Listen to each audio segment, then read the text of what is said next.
My name's Clara, and I am a leftover woman. This notion that women exist to be attractive to men and exist solely to find a partner so that they can be rescued and looked after is a load of rubbish. It might have been true at one point, but only because women had no other choice. What does that even mean? I find it kind of sad that I have to be the one to break this to you, sister, but you're the ones who are expecting men to rescue you. You flood the internet with all sorts of videos complaining about your loneliness, about how you can't find any good men, and how freezing your eggs did nothing but completely destroy your already pathetic credit score. In fact, you won't shut up about those. The reason why you're left over is because despite the men who were clearly willing to settle for less, you thought you were better than them and deserving of more, and judging from your classic case of insecure British smile syndrome, I think I can safely say that probably wasn't the best move on your part, sweetheart, but that was your choice. And how's that choice working out for you? You're trying to convince yourself that your life is better off because you don't have a guy, but we all know the truth, and that truth is your life is one endless blur of going to work, coming home, going to a club to get drunk, passing out, waking up, and going back to work over and over and over again. And if that doesn't spell human happiness, then I'm kind of glad, because that sounds like a fairly crappy way to live a life. I can tell you now that I give zero whether I am attractive to men or not. What I care about is my own mental health, my own well-being, my career, and creating a life that I can be proud of, that I can enjoy, that I can have fun within, and that makes me happy. Imagine that! And if that means that I must live out the rest of my days as a leftover woman, then I would rather be leftovers than be with a like you. What we got here is a little game of show and tell. You don't want to show me nothing, but you tell me everything. I've come to learn if there's one indicator that a leftover woman is completely happy and proud of her mental health and career, it involves coming up with one of the most basic, uninspired, and boring insults imaginable towards a random dude for saying that her life is nothing to be proud of. Woman, if you were proud and satisfied with your life, you wouldn't bother going online to brag about how great your life is. You'd be too busy living your best life as a strong and independent boss bae yas queen. But instead, you put on an unflattering dress that stopped fitting 4 years ago, threw on a bunch of makeup to hide your painfully obvious face wrinkles, and showed off your terrible impulse control issues by making sure your arm tattoos were on full display. None of these things show happiness. Think about it. If you were totally fine with your life, you wouldn't feel the need to waste your life making the video because you'd be too busy spending that time doing something meaningful. But nope, you done screwed up. You blew it. Capiche? If you're going on a first date, here are the rules you need to follow. First things first, if he doesn't give you details about your date in advance, sis, you are not going on that date. You should not be asking the day of what the plans are for the date. If he really wants to go on the date with you, he will have details planned in advance and he'll let you know. Make sure he opens the door for you. Because if he doesn't open the door for you, a huge red flag. These are just basic manners that seem to be forgotten nowadays. If he offers to take you to a bar for drinks, big no. You're a lady and you should be going to dinner. You can learn so much from a dinner date.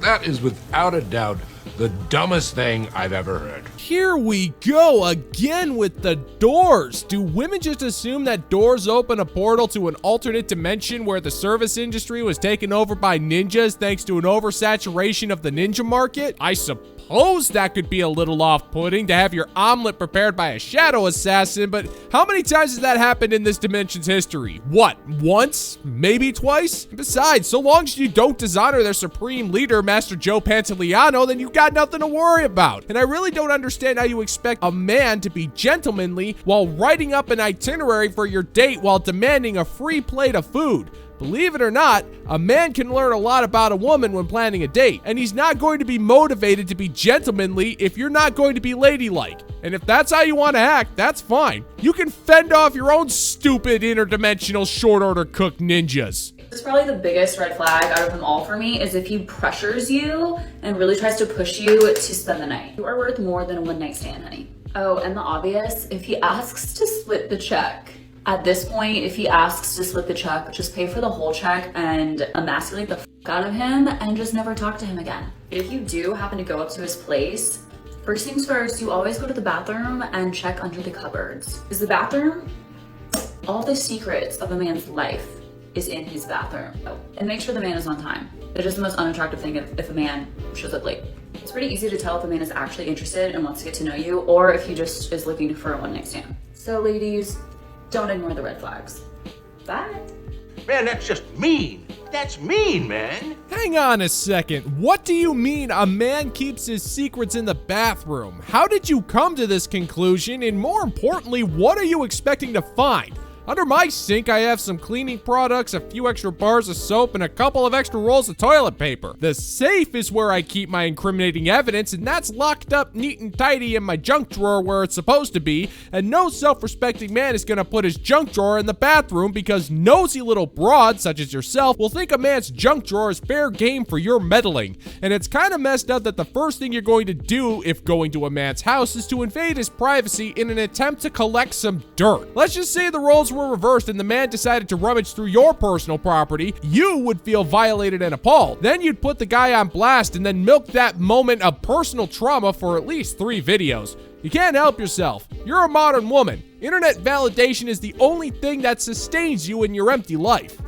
I know it, your family knows it, dogs know it. I got couples massages last night on a second date, and I have to say that is the weirdest second date I've ever been on, but 10 out of 10. Like, we walked in and he was like, by the way, we can't actually get a couples massage, we're in different rooms. And I was like, so you're just paying for me to get a massage? Boy, there's no real easy way to say this, but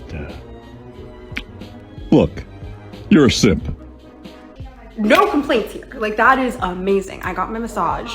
He then got me Jack in the Box, like lemonade, curly fries, and then we went back to his place and watched a movie, and I fell asleep 5 minutes later, woke up this morning. Honestly, 10 out of 10 dates. Nobody cares what you think. Are you sure that was an actual date? Because from the sounds of it, this poor bastard just paid someone else to touch you while you were secluded in a different room, completely away from him, and then spent even more money on overpriced junk food than you passed out on his couch while not providing anything of any substance in return. And then to add insult to injury, the next day you dress up like a wannabe street harlot cosplayer to brag about it on the internet? This is why self-respecting men don't want to bother with dating anymore. Just listen to all of the garbage that you just listed.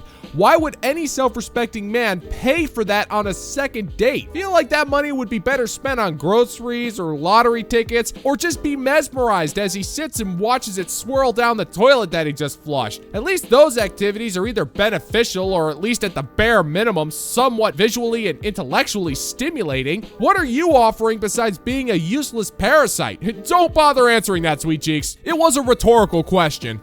People should start going and getting couples massages on the first or second date, because first, you see each other naked because you're getting undressed for that massage. Second of all, everyone likes a good massage. Third of all, you're relaxed. It's amazing. 10 out of 10. I will be seeing this guy again because A+ for creativity, A+ for food choices because I love Jack in the Box, A+ for an amazing night. Wow. That's amazing. Hey woman, you spent more time talking about that date than the actual guy who paid for everything. You're droning on about how great it was that you got a free massage and free junk food, and you clearly want to see this guy again, not because he would make a suitable mate for you, but because you expect him to come up with unnecessarily outlandish date ideas. You're not dating the guy to get to know him and see if there's a chance for a romantic pair bond. It's just an excuse to use a man to entertain you, and he's getting virtually nothing in return for this except maybe some unenthusiastic bedroom fun after the 5th or 6th date. So why should he or any other self-respecting man bother with dating? One look at you and I can tell that you have zero personality and you display your only assets of inherent value on the internet for the entire planet to witness. So what did this poor bastard get for his trouble? I'll tell you what, an empty wallet to match the empty head of the low-value chick for which he simped. That's funny because it's so true. The existence of single mothers completely destroys the facade of the whole women should just be mothers, they should stay home, it's their purpose, they shouldn't do anything else, because single mothers can't just be mothers. It's a full-time unpaid job. If a single mother wants to not work and stay home to be a mother full-time, she's a leech on society. If she gets child support, she's evil. They don't actually believe it's our only purpose to be a mother. They believe it's our only purpose to be dependent on them and not be able to leave. Women should stay home and make babies. Well, there she is. Well, look at you, Agnes. You are wearing those glasses so you can pretend to be a smart. Well, those look awful and don't match your face, just make things worse. Well, now that we got the obligatory nice words out of the way, we can proceed to dismantle your sweeping generalizations with some basic logic. Now, Agnes, just because you're convinced that your uneducated assumptions are somehow factual, that doesn't make it so. You see, single mothers actually prove literally the exact opposite of what you're saying. If you took 30 seconds to do some basic statistical research, you'd find out that kids who grow up without a father are more likely to end up worse from a developmental and even sometimes a legal standpoint. There's a reason why it's called fatherless behavior after all, Agnes. Kids who grow up with both parents tend to do better on the societal scale, but I get it. Recognizing the importance of a two-parent household is too hard for your little brain to comprehend because you're a barren feminist. You're incapable of focusing on the well-being of the children, only on the mother of those children. If it was actually the position of Republicans and like this loser Chiefs kicker guy that women should just be mothers because that is our purpose, then pay us for being mothers. Because we didn't set up this system that requires exchanging labor for money and money for shelter and food, but we are people and we need shelter and food, so our two options are work outside the home, get a paycheck to pay for shelter and food, or be completely dependent on a man while providing free labor. Very interesting that men very rarely choose the option of being completely dependent on a woman for money, shelter, and food. The only way for a woman to just be a mother is to fully depend on a man who can and do opt out of that responsibility at any time. It's just so disingenuous. Like, we're not stupid.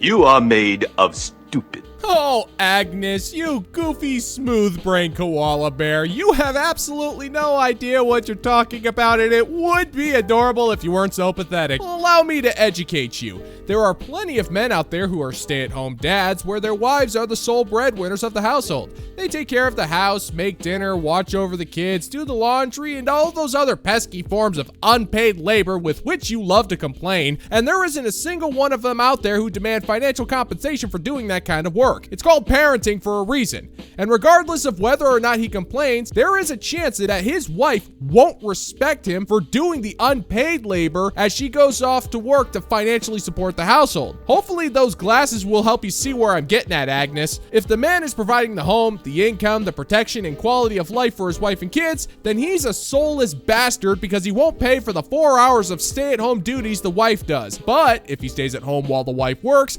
then he's a useless freeloader who makes his wife earn the money, which means that you just want the man to give you money because you exist, which doesn't work for us, Agnes. You're already giving us a migraine, and why in the hell should we have to pay you for that particular privilege?